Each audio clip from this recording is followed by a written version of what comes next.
Tafsir UII, Tafsir UII.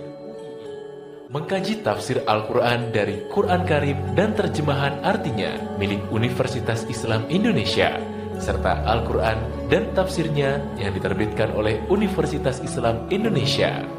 Bersama Kiai Haji Ahmad Bahaudin Nur Salim, pengasuh Pondok Pesantren Tahfiz Quran Rembang.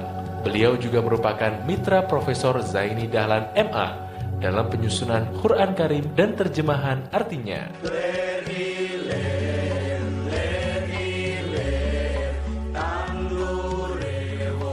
Assalamualaikum warahmatullahi wabarakatuh. Bismillahirrahmanirrahim. Alhamdulillahirabbil alamin. Wassalatu wassalamu ala asyrafil mursalin Sayyidina Muhammadin wa ala alihi washabbihi ajmain. Amma ba'du. Sahabat Indonesia yang kami hormati, berikut kita mulai kajian tafsir yang dikeluarkan oleh UII. Mari kita mulai dengan surat Al-Baqarah. Bismillahirrahmanirrahim. Alif lam mim. Dzalikal kitabul la raiba fihi hudal lil muttaqin. Di sini diterjemahkan Alif lam mim ini termasuk ayat-ayat yang oleh para ulama dianggap mutasyabihat. Artinya kita tidak boleh memaksakan maknanya. Kita cukup iman bahwa itu dari Allah Subhanahu wa taala. Ini termasuk ayat-ayat yang kita percaya bahwa ada makna yang diinginkan Allah, tapi kita tidak perlu menduga-duga apa sepersisnya makna itu. Dzalikal kitabul la raiba fihi, kitab ini tidak ada yang diragukan. Hudal lil muttaqin, petunjuk bagi mereka yang bertakwa. Sahabat Indonesia yang kami cintai, yang kami hormati,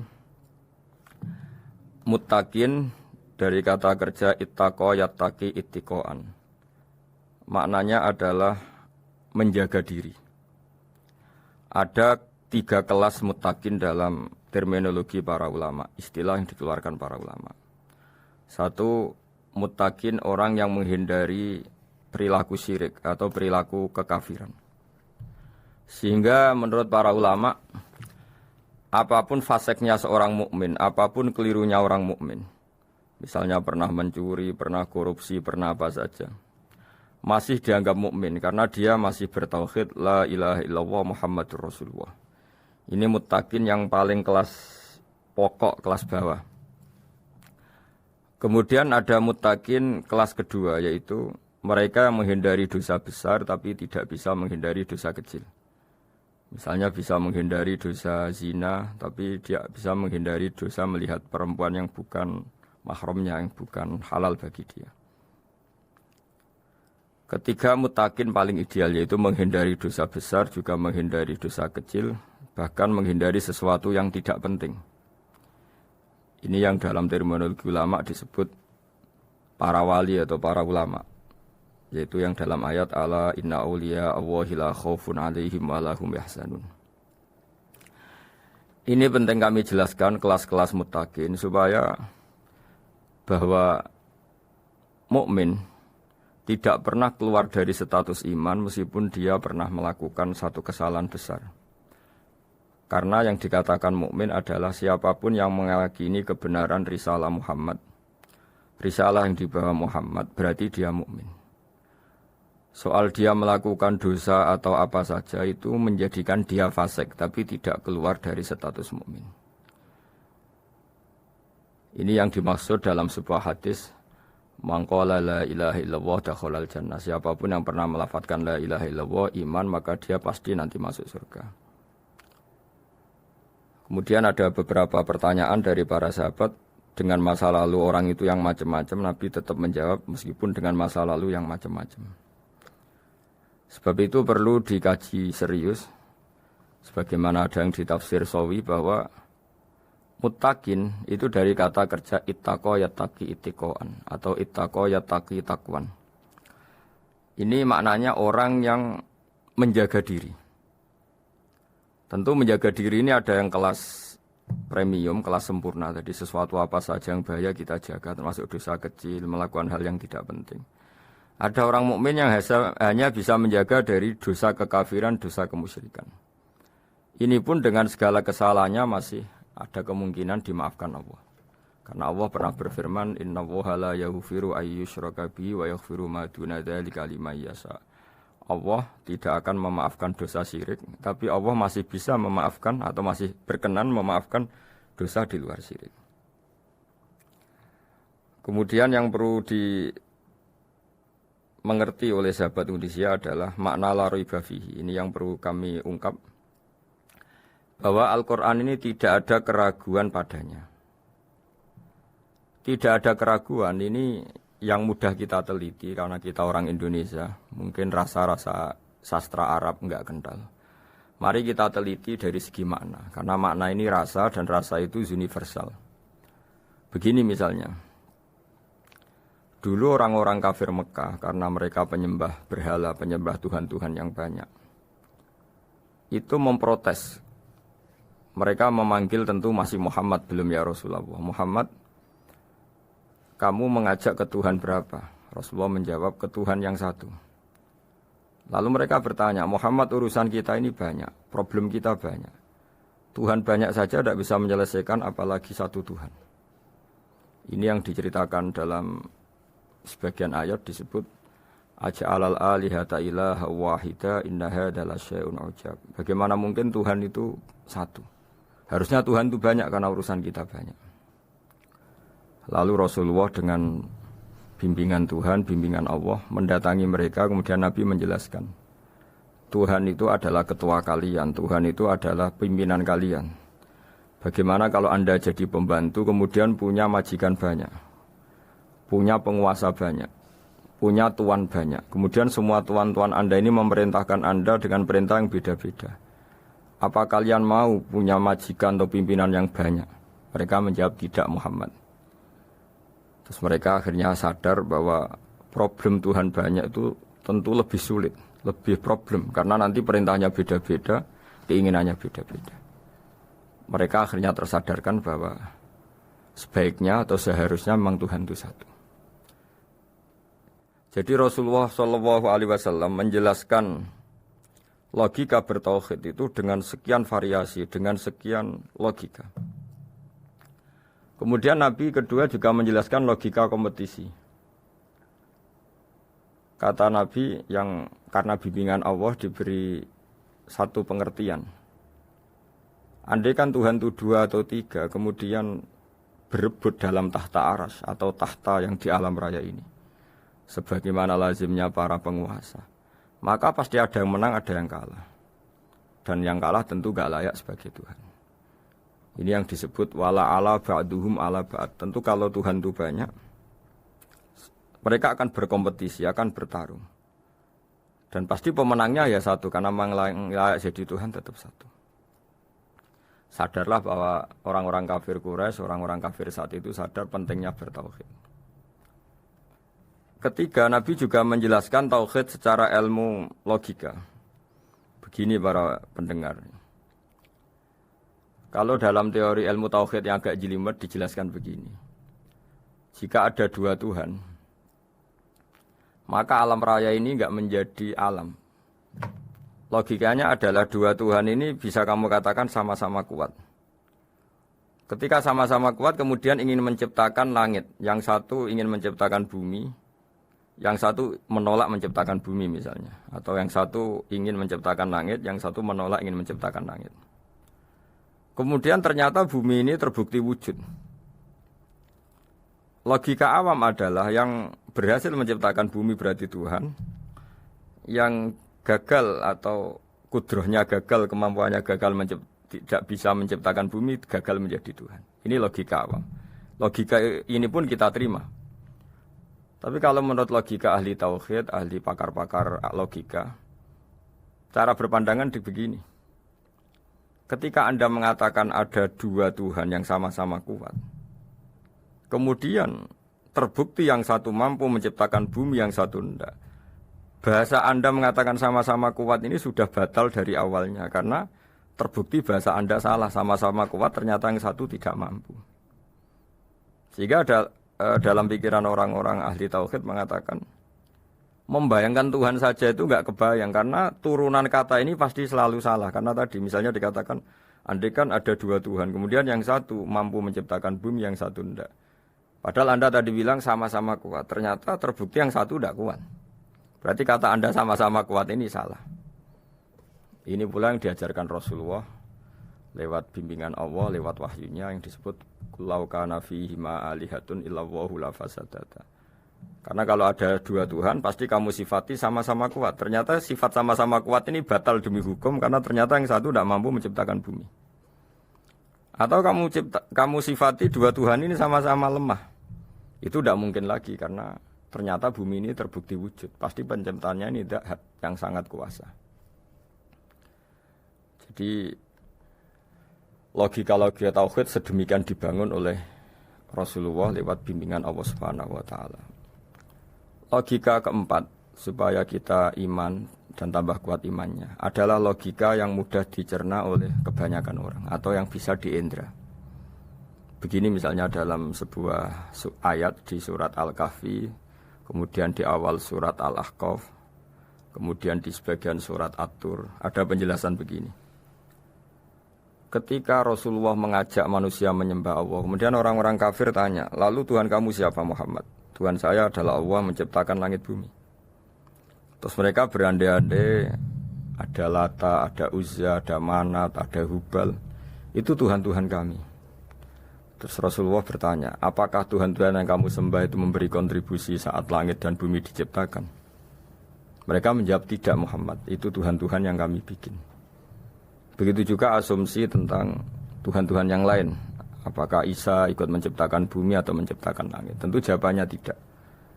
Karena Isa lahir di bumi, orang tahu tanggal lahirnya, tahu tahunnya, dan sebelum ada Isa juga sudah ada bumi. Sehingga untuk menetapkan tauhid, berkali-kali Quran tanya, Amman khalaqas samawati wal ardu? Siapa sih yang menciptakan langit bumi? Siapa sih yang menurunkan air dari langit? Siapa yang mengatur ini, itu, ini, itu? Akhirnya mereka menjawab, itu semua Allah Muhammad.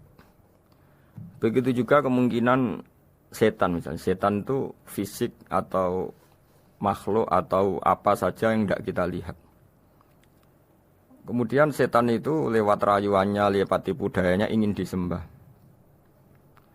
Kata Allah menjelaskan ini, Ma asyadtuhum khalqas samawati wal ardi wala khalqa anfusihim. Kamu tidak perlu takut sama setan atau apalagi menuhankan setan. Setan itu tidak yang punya reputasi menciptakan langit dan bumi. Bahkan setan tidak bisa menciptakan dirinya sendiri. Ini menjadi pengetahuan bagi kita. Betapa bagi pakar-pakar tauhid, ahli tauhid, ketika setan nyatanya diusir dari surga, itu pun versi mereka. Versi mereka pun mengatakan seperti kita bahwa setan itu diusir dari surga dan ya keluar dari surga. Kalau setan itu Tuhan, tentu diusir gak mau. Karena di surga itu nikmat. Ketika setan diusir dari surga ya keluar, dia juga jadi makhluk yang hina-dina. Berarti dia tidak punya kekuasaan, bahkan pada dirinya sendiri. Dipaksa keluar dari surga ya keluar, dipaksa menjadi ahli neraka ya jadi ahli neraka, dipaksa jadi apa saja juga dia akan jadi seperti yang dipaksakan. Ini menunjukkan bahwa setan adalah tahta kudratillah, tahta qahrillah, tahta satwatillah, bahwa setan pun dalam kendali kekuasaan Allah. Makanya Allah mengatakan kamu tidak usah menyembah setan, tidak usah nurut sama setan. Setan itu lemah sekali. Karena faktanya dia tidak bisa memaksakan keinginannya. Ini yang oleh Allah disebut dalam firman-Nya inna kaida syaitani kana dhaifa. Setan itu lemah sekali. Ini perlu saya sampaikan ke para pendengar Unisia bahwa bertauhid itu ada sekian logika. Logika kelima adalah logika orang awam. Awam sekali. Suatu saat ada perdebatan antara Abul Hasan al-Asy'ari. Abul Hasan al-Asy'ari ini tokoh ahli sunnah paling populer dalam ilmu logika. Dia mengatakan orang menemukan Tuhan itu harus lewat logika yang cermat. Tidak boleh taklid, hanya ikut-ikutan. Dia harus menemukan satu argumentasi bahwa Tuhan atau pencipta langit itu ada. Kemudian ada satu problem di mana orang-orang kampung atau orang-orang yang lugu atau orang-orang awam itu tidak bisa ilmu logika, ilmu mantek kalau dalam bahasa pesantren. kata Abu Mansur, kata Abdul Hasan Al-Asy'ari, itu masih mungkin. Walhasil para ulama ini meneliti ke orang-orang yang lugu, yang di kampung, yang petani, yang lugu sekali. Apa yang mereka temukan? Ternyata mereka punya cara logikanya sendiri untuk menemukan Tuhan, Sang Pencipta.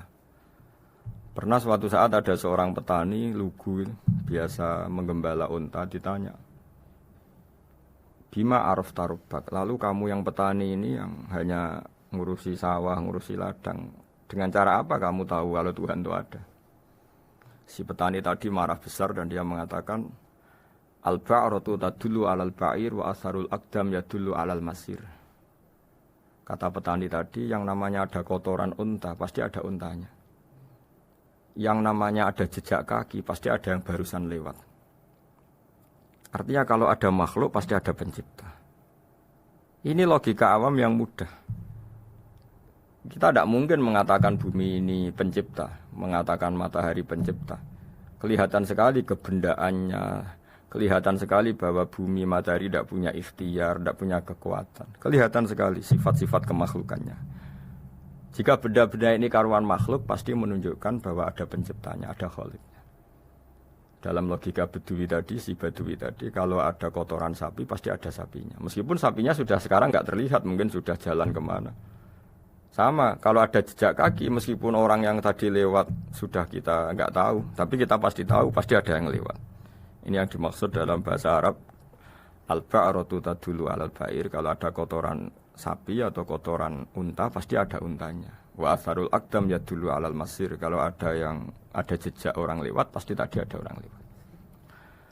Nah, semua metode ini digunakan semua oleh Rasulullah. Logika yang bagi intelektual, logika bagi kaum awam, logika bagi kaum menengah, ya tidak awam, tidak intelektual. Semuanya digunakan, semuanya jadi media untuk memastikan bahwa logika tauhid ini logika pilihan, logika yang benar-benar logika. Sehingga dalam banyak ayat disebut agama ini liqaum yaqilun, liqaum yatafakkarun, bagi kaum yang bisa berpikir, bagi kaum yang punya akal.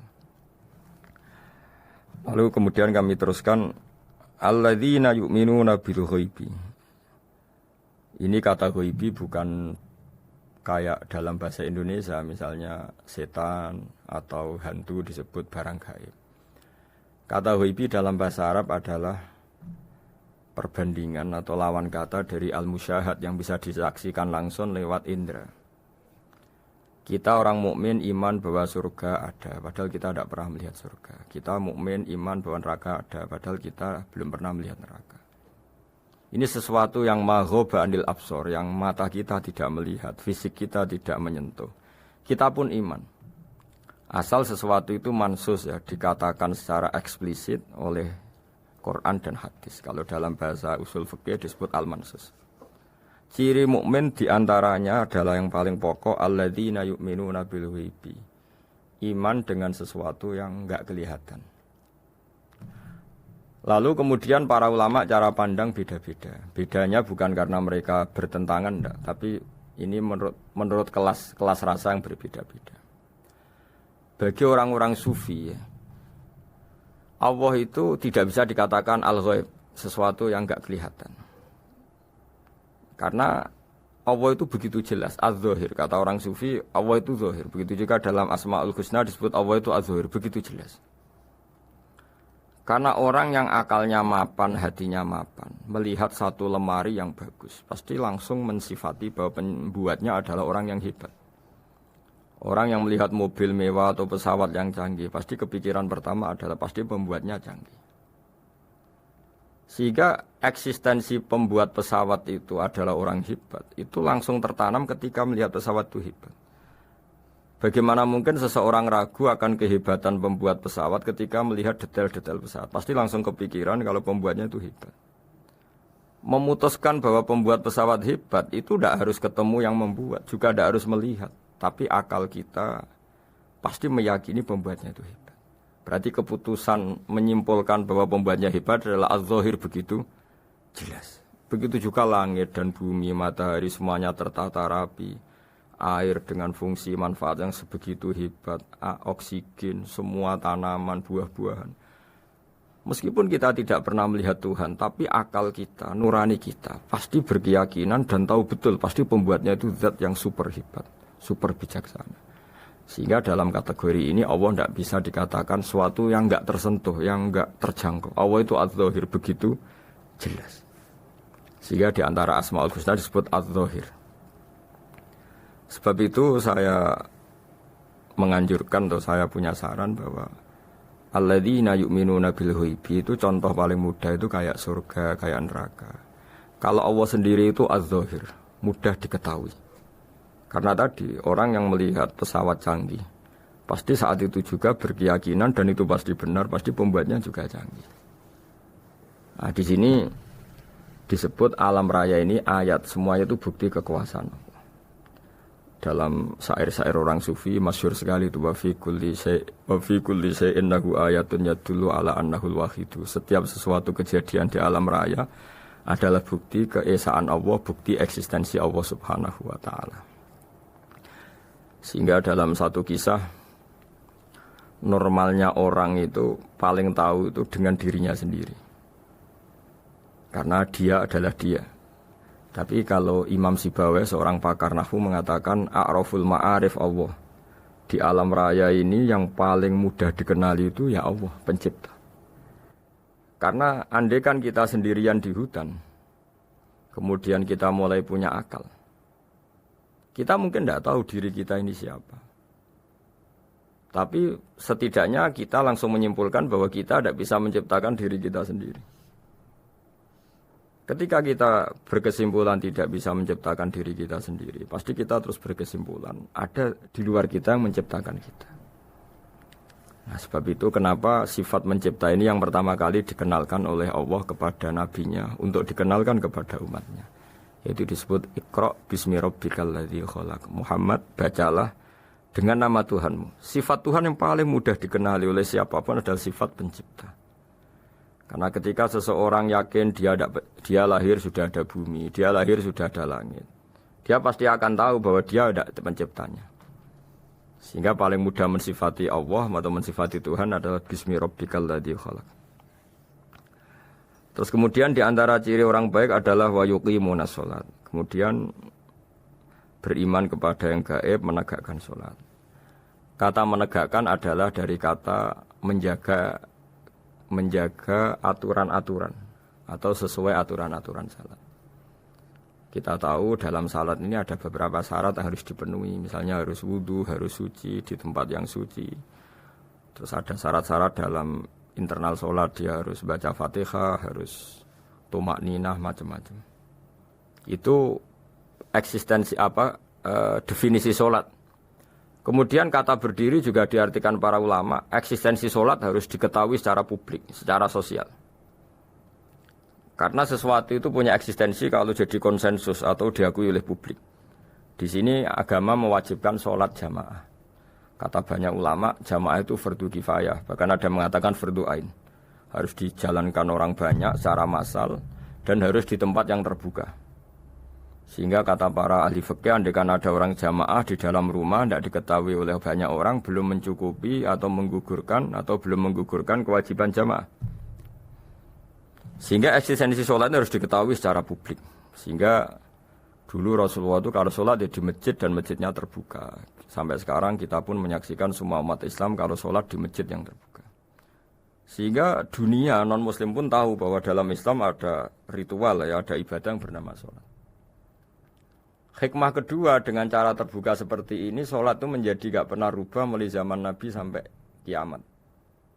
Dengan tradisi jamaah berarti kaifiyah atau cara sholat ini permanen. Bapak kita sholat ya seperti itu, imam seperti itu, anak cucu kita akan meniru kita ya seperti itu. Sehingga gak ada varian-varian yang hanya berdasar subjektivitas musolli yang sholat. Taruh saja kita misalnya jadi seorang sufi yang baru takut sama Allah atau baru usul kalau dalam bahasa sufi. Kemudian kita sholat sendiri di rumah, mungkin dengan gaya menangis, terseduh-seduh, macam-macam. Ini tentu tidak baik sebagai standar sholat. Begitu juga ada anak atau pedagang yang kesusu atau tergesa-gesa, kemudian sholat hanya sekian, 2 menit, 1 menit. Ini juga agak baik. Meskipun itu boleh dilakukan individu-individu. Tapi kalau dalam sholat jamaah, orang harus manut imam. Dan ada standarnya, misalnya tumaknina itu biqadri subhanallah. Jadi ada ukurannya.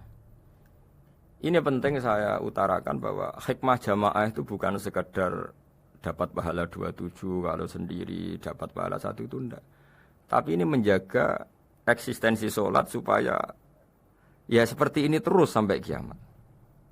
Sehingga orang Indonesia atau orang Afrika, orang mana saja, itu ketika haji atau ketika saling berkunjung di negara lain, itu enggak akan kaget dengan cara-cara sholatnya. Karena seluruh dunia kaifiyahnya caranya sama. Ini semua barokah dari jamaah. Maka Rasulullah itu enggak banyak ngendikan tentang caranya sholat. Beliau hanya ngendikan, Shollu kama ra'aitumuni usolli. Sudahlah kamu pokoknya makmum saya. Nanti caranya kamu sholat sama seperti saya, seperti ini. Sehingga kata menegakkan sholat adalah bisa kita tegakkan kalau kita aparat negara ya, bikin-bikin aturan supaya eksistensi sholat enggak terganggu. Kalau kita seorang kultural juga mensuasanakan sholat. Dan supaya kefiahnya atau caranya sholat ini benar, kita tradisikan jamaah. Sehingga anak kecil ngikuti yang besar, yang bodoh ngikuti yang pinter dengan satu cara. Itu barokahnya jamaah.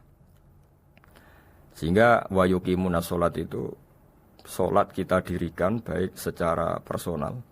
Dengan cara-cara tumaknina, kita suci di tempat yang suci.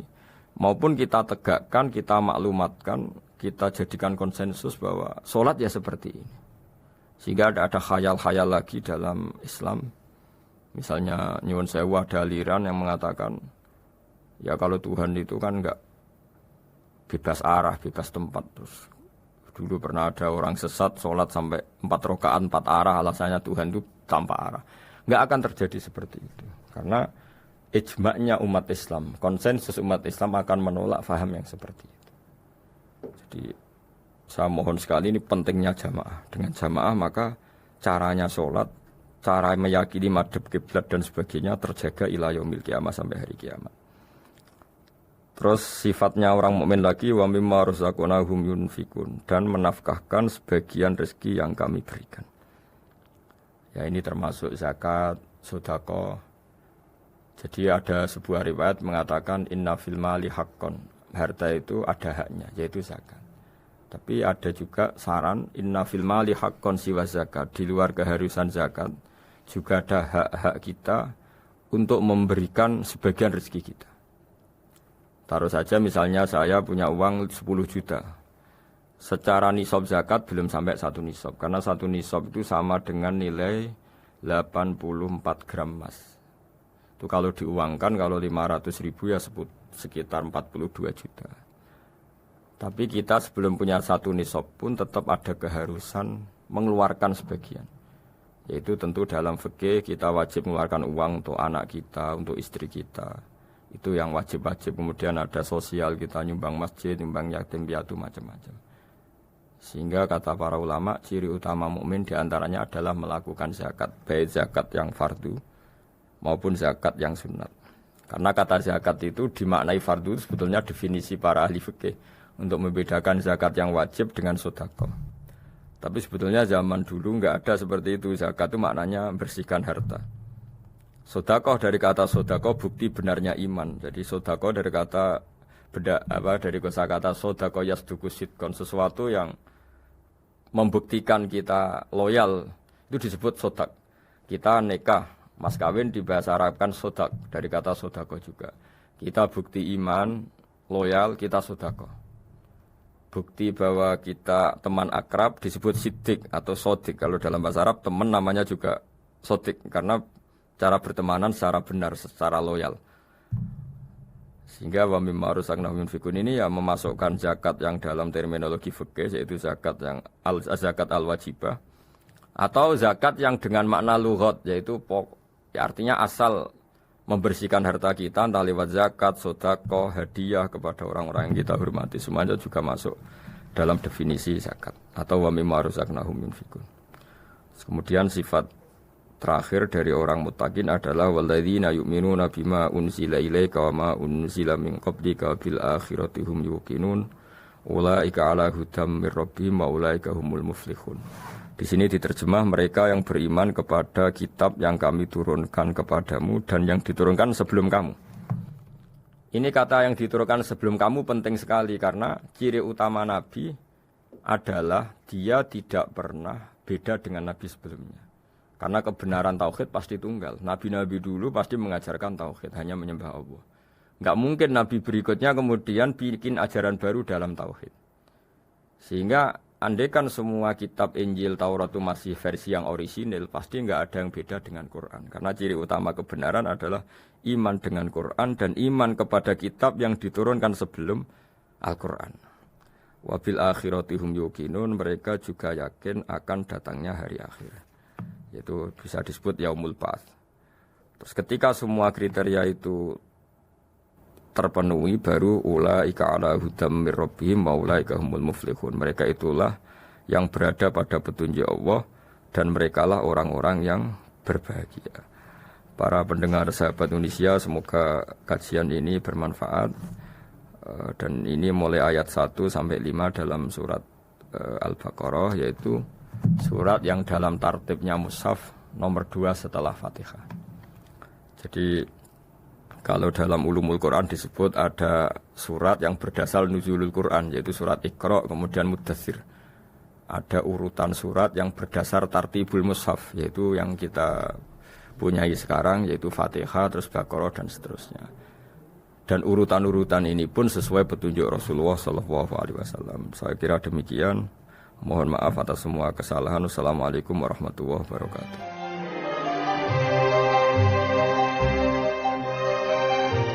Demikian tafsir UII bersama Kiai Haji Ahmad Bahaudin Nur Salim, pengasuh Pondok Pesantren Tahfizul Quran Rembang. Beliau juga merupakan mitra Profesor Zaini Dahlan MA dalam penyusunan Quran Karim dan terjemahan artinya Universitas Islam Indonesia.